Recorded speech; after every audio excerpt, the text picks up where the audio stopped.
Hi guys, welcome back. Let's make some Guyanese mithai. Let's get started.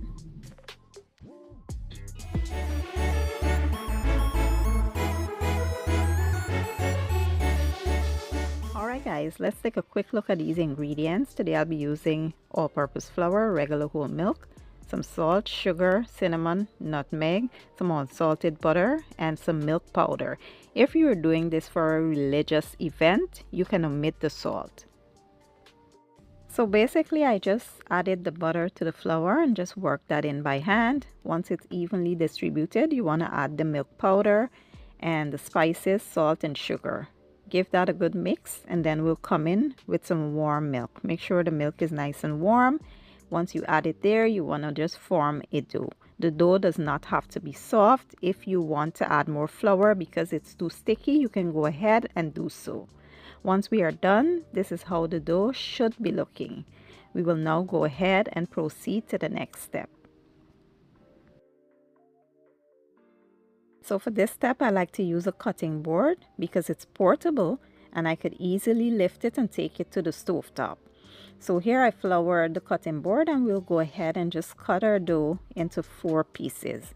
We will do this in batches. So after that is cut, you want to go ahead and roll it out into about 1/4 of an inch size thick, and you can cut it either short or long. It doesn't matter. It's all about your personal preference. So like I said, once that is rolled out, we'll go ahead and just start cutting our pieces, and you don't want to cut it too fine. You will see what I'm doing here, and you want to cut this into about this size here. If you cut it too fine, then you'll be making chicken foot instead of mithai.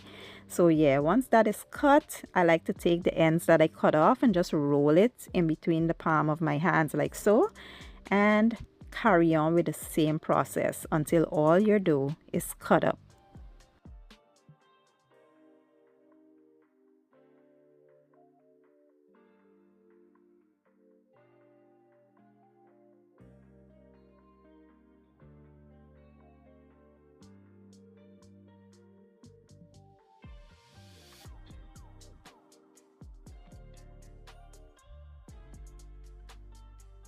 Here I've been preheating some oil, and you want medium heat here. You don't want it too hot or too low.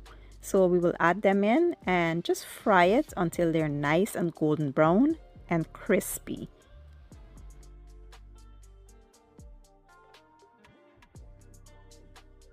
Once done, you want to just remove them from the oil and place it on a wire rack. If you don't have a wire rack, you need to invest in one.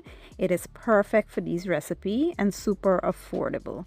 So like I said, you want to just carry on with these steps until you're all done, and then I'll show you guys what's next.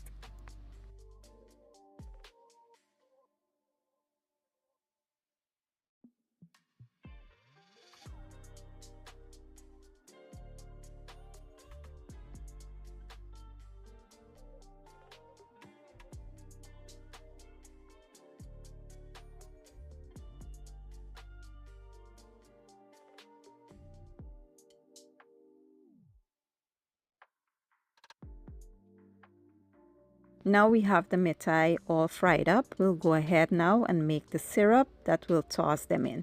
So here I will add some sugar. I will add some cinnamon, star anise, allspice, ginger, and some water. You want to give this a good stir and allow it to simmer on medium-low heat until it reduces. Once it reduces and it coats the back of your spoon like so, and it feels kind of sticky, that's how you know it's ready. And we can turn the heat off and just pour it over our mithai. Super simple, guys. You want to pour it over and just give this a toss. You want to toss this until the sugar crystallizes and starts to look, white in color. And yeah, that's basically it. You can see we are going through the different stages, and once it turns white and loosens up and becomes dry, that's how you know it is done, and we can serve this up and enjoy. So here you have it, my version of Guyanese mithai. I haven't had this in such a long time. I truly enjoyed it, but I couldn't eat too much because this is so sweet. And you know, I'm watching my health as I, you know, get older and stuff. So yeah, give the recipe a try and let me know what you guys think. I will be leaving all my ingredients and measurements down in the description or the caption, and I'll see you guys in my next one. Thank you for watching and enjoy.